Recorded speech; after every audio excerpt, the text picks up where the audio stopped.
60 రోజుల్లో మీతో ఇంగ్లీష్ అద్భుతంగా మాట్లాడిస్తాం. వెంటనే కాల్ చేసి జాయిన్ అవ్వండి. నమస్తే అండి విద్యా గారు. నమస్కారం కీర్తి గారు. గొప్ప ఆలోచనలు కానీ గొప్ప ప్రయత్నాలు కానీ మనం చేసేటప్పుడు చుట్టూ ఉండే వాళ్ళు హేళన చేసినప్పుడు అవి కూడా మనకి ఏమైనా సక్సెస్ వైపు తీసుకెళ్ళడానికి తోడ్పడతాయంటారా? గొప్ప ప్రయత్నాలు, గొప్ప ఆలోచనలు అది ఒక కామన్ మ్యాన్కే వస్తుంది. యాక్చువల్గా ఒక కామన్ మ్యాన్కే వస్తుంది. అన్నీ కంఫర్ట్గా ఉన్న వాళ్ళకి ఎలా వస్తుంది? అది వచ్చినప్పుడు ఎలా ఉండాలి అని అంటే అది కంప్లీట్ అయ్యే వరకు మనకి అదొక గట్టి సంకల్పం మనం తీసుకున్నాం అనుకోండి, ఎవరు హేళన చేసినా, ఎవ్వరు మనకి ఏది చేసినా, ఏది అసలు ఎలా ఉంటుందంటే అది ఇప్పుడు గాంధీ గారికి తీసుకోండి, ఒక ఉప్పు సత్యాగ్రహం చేసిన ఆయన, ఫ్రీడమ్ ఫైటర్స్ అందరికీ తీసుకోండి మీరు, వాళ్ళకి ఎంతమంది హేళన చేయలేదు, ఎంతమంది భయపట్టియలేదు, ఎంతమంది లాగలేదు. అప్పుడు ఇంకా మీడియా లేదు, పేపర్ లేదు, అసలు ఏమీ లేదు.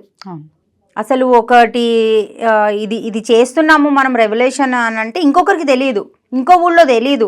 అది 2-3 రోజులు నడిచి పోయి చెప్పిన వరకు తెలియదు. కానీ మనకు ఆ గట్టి సంకల్పం ఉందనుకోండి, ఎంతమంది హేళన చేసినా, 100 మంది వచ్చి చంపేసినా కూడా ఇది ఫ్యాక్ట్. యాక్చువల్గా ఇది మనకు జరిగింది. కానీ ఈ రోజులలో ఎలా ఉందంటే ఎవ్రీ పర్సన్కి అలా లాగేస్తున్నారు. అంటే ఇక్కడ వచ్చేసి కామన్ మ్యాన్ వాడు మొత్తం ఎలా ఉంటాడంటే ఏమీ చేయడు, ఫైనాన్షియల్గా బాగుండడు, రిలేషన్ పరంగా బాగుండడు, వాళ్ళది ఏది బాగుండదు. కానీ వాడికి అది వచ్చింది అని అంటే వాడి బ్యాక్గ్రౌండ్ కావచ్చు, వాళ్ళ పేరెంట్స్ కావచ్చు, ఏదో ఒకటి వానికి ఇబ్బంది పెడితేనే ఎస్ నేను ఇలా చేయాలి అని ఉంటుంది.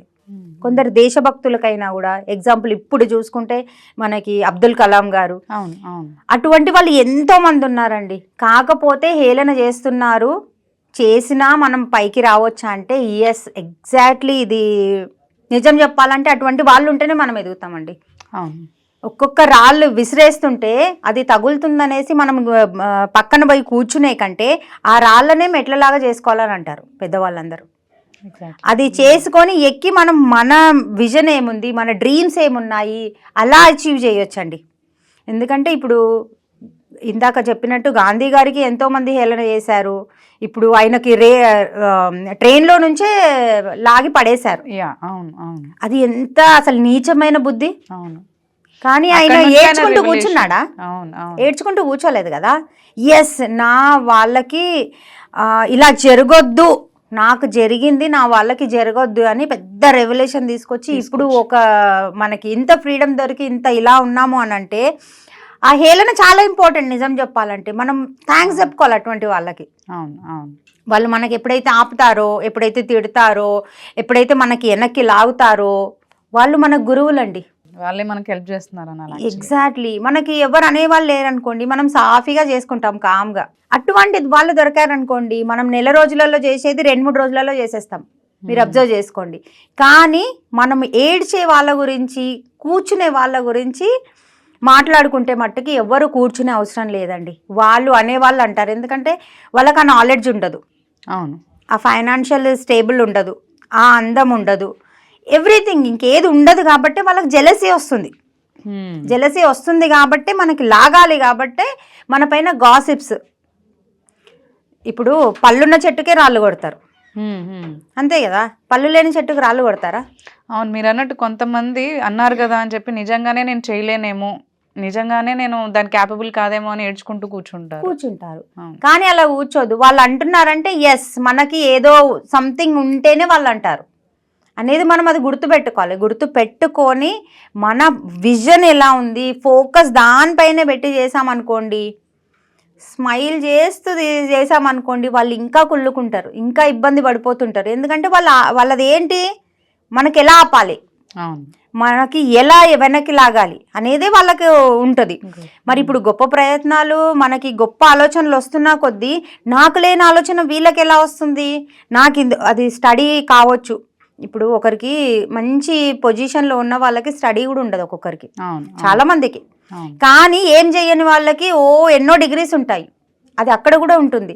నేను ఇంత చదువుకున్నా, ఈ యూనివర్సిటీలో చదువుకున్నా, ఇంత నాలెడ్జ్ ఉంది, ఇంత ఇది ఉంది, నేనేం చేయలేను, నాకు ఆలోచన లేదు, నాకు అంత స్తోమత లేదు, అసలు నేను చెయ్యలేకపోతున్నా, ఒకరితో మాట్లాడడానికి కూడా రాదు. కానీ వీళ్ళందరూ మాట్లాడుతుంటే ఎలా ఉంటుందంటే వాళ్ళకి కుళ్ళు, పచ్చిగా మాట్లాడాలంటే కుళ్ళండి, కుళ్ళు, జెలసీ, దీని త్రూ అంతే.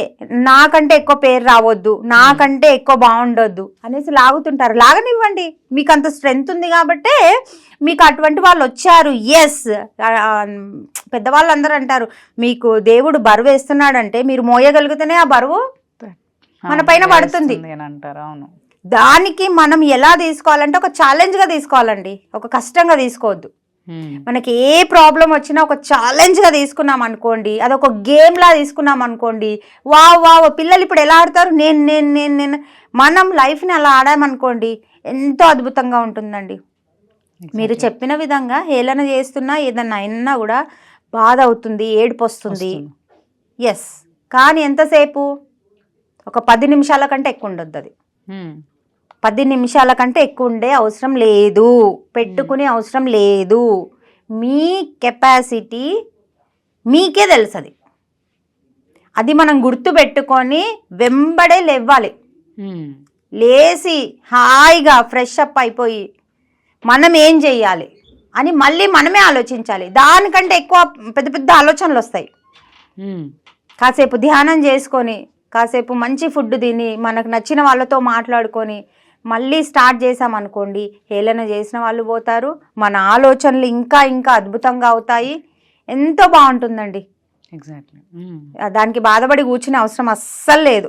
వాళ్ళు ఎలా మోటివేట్ అవ్వాలంటారు? యాక్చువల్లీ ఒకవేళ హేళన తీసుకోవడని కొంతమంది తీసుకునే వాళ్ళు మీరు అన్నట్టు ఇన్స్పిరేషన్గా తీసుకొని ముందుకు వెళ్తారు. బాధపడుతున్నప్పుడు వాళ్ళు ఎలా గెట్ బ్యాక్ అవ్వాలంటారు? ఇప్పుడు మీరు చెప్పిన విధంగా మెడిటేషన్ అవన్నీ చేసి. ఎస్ అండి, చెయ్యాలి ఖచ్చితంగా. ఏడుపు వస్తుంది, బాధ అవుతుంది, మనుషులం కదా, బాధ అవుతుంది, ఏడవాలి, నో ప్రాబ్లం. ఏడవాలి, బాధపడాలి. పోనీ మీకు 10 మినిట్స్ అన్న 10 మినిట్స్ ఎలా అవుతుంది మేడం, మేము ఎన్నో చేయాలనుకుంటున్నాము, కాకపోతే వాళ్ళు ఎంత ఇబ్బంది పెడుతుర్రు మీకేం తెలుసు అనేవాళ్ళు కూడా ఉన్నారు. కానీ వాళ్ళు ఎంత ఇబ్బంది పెట్టని, ఏమైనా చెయ్యనివ్వండి, ఎన్ని మాటలైనా అననివ్వండి, మనం ఒక స్టేబుల్గా కూర్చొని దానిపైన ఫోకస్ పెట్టి దులిపేసుకోవాలండి. మోస్ట్లీ ఇలా హేళన చేసే వాళ్ళు ఫ్యామిలీ మెంబర్సే ఉంటారు. బయట వాళ్ళు అంటే అంత పట్టించుకోరు. యాక్చువల్గా చాలా మంది ఫ్యామిలీ మెంబర్స్, చుట్టుపక్కల వీరి గురించి తెలిసిన వాళ్ళే ఉంటారు. సో అది ఎలా హ్యాండిల్ చేయాలి? యాక్చువల్లీ అది ఎలా హ్యాండిల్ చేయాలి అని అంటే ఫస్ట్ అయితే మనం కూర్చొని మాట్లాడాలి ఫ్యామిలీ మెంబర్స్ అయితే. ఎందుకంటే బయటి వాళ్ళకంటే ఒక మాట తిట్టొచ్చు, ఏదైనా చేయొచ్చు, నెగ్లెక్ట్ చేయొచ్చు, దులుపుకోవచ్చు, ఏదైనా చేయొచ్చు. ఫ్యామిలీ మెంబర్స్ అనేటప్పటికి వచ్చేసి మన ఫ్యామిలీ కూడా చూస్తారు కదా జనాలు, ఎలా ఉంది లేదు, కొంచెం క్రాస్ అయిపోయినామా మనమైనా వాళ్ళైనా అంటే ఇంకా గాసిప్స్ మాట్లాడుకోవడం, మన పైన ఇంకా ఇంకా ఇంకా ఇంకా నెగిటివ్గా చెప్పడం స్టార్ట్ అయిపోతుంది అనమాట. అలా స్టార్ట్ కావద్దంటే ఫస్ట్ మనకింట్లో ఉన్న వాళ్ళకి బుద్ధి ఉండాలండి.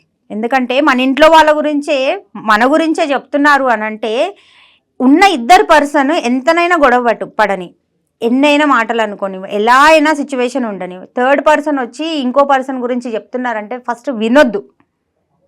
ఇంకా వల్గర్గా మాట్లాడుతున్నారు, ఇంకా మీకు నెగిటివ్గా వాళ్ళు మీ లోపల వేస్తున్నారు, మీ బ్రెయిన్ లోపల అనంటే అస్సలు వినొద్దండి. విన్నారంటే మీ లైఫే పాడవుతుంది ఫస్ట్ అయితే. అలా అన్నా కూడా మనం కూర్చొని మాట్లాడుకోవాలి. మాట్లాడుకున్న తర్వాత వినకున్నా కూడా ఒకటి what is right, what is wrong నేను ఎప్పుడు చెప్తా, అదొకటి ఉంటుంది. ఎప్పుడు ఏ విషయంలో అయినా సత్యం ఒకటి, ధర్మం ఒకటి. ఎప్పుడైనా ధర్మం అనేది చేంజ్ అవుతుంది, కానీ సత్యం అనేది చేంజ్ కాదండి. ఆ సత్యం ఏంటి, ఇప్పుడు మీరు చేస్తే మీకే బాగుంటుందా, మీ ఇంటికే బాగుంటుందా, మీ సొసైటీకి బాగుంటుందా, కంప్లీట్ మీ యూనివర్స్కి బాగుంటుందా, అది సత్యం. అలాంటిది ఉందనుకోండి, మీరు ఎవ్వరి మాట వినే అవసరం లేదండి. నిజం చెప్పాలంటే వాళ్ళ ఇంట్లో వాళ్ళు మళ్ళీ మళ్ళీ అదే చేస్తున్నారు అని అంటే వినకుండా, ఎందుకంటే మీ డిజైర్, మీ డ్రీమ్స్ అనేది ఒకటి ఉంటుంది కదా, సో అలా తీసుకెళ్ళాలి, దానికి సపోర్టివ్గా ఉండాలని. అంతే. వినలేదనుకోండి ఏం చేయలేము. పోనీ ఓన్లీ ఒక జాబ్ కాదు ఇంకో జాబ్ చేంజ్ అయ్యి దేనికన్నా ఆర్గి వస్తుందంటే అది వేరే విషయం. కానీ ఒక పెద్ద మీరు గొప్ప ఆలోచన, గొప్ప ప్రయత్నాలు అన్నారు కాబట్టి అటువంటి మట్టుకు వదిలే అవసరం అస్సలు లేదండి. ఎందుకంటే మనం ఊరికే వచ్చాము పోయాము అనేలా ఉండొద్దు, ఏదో ఒకటి సాధించి పోవాలి. ఎగ్జాక్ట్లీ. దాని గురించి ఇలాంటివన్నీ వదిలే అవసరం లేదు. తీసుకోకుండా పాజిటివ్ గా అవన్నీ మనకి ఒక నెగటివ్ లైక్ ఇన్స్పిరేషన్ లాగా తీసుకుని ముందుకు వెళ్ళాలని అంటారు. ఎస్ అండి. Thanks for coming and sharing views. Thank you so much. Thank you Keerthi గారు.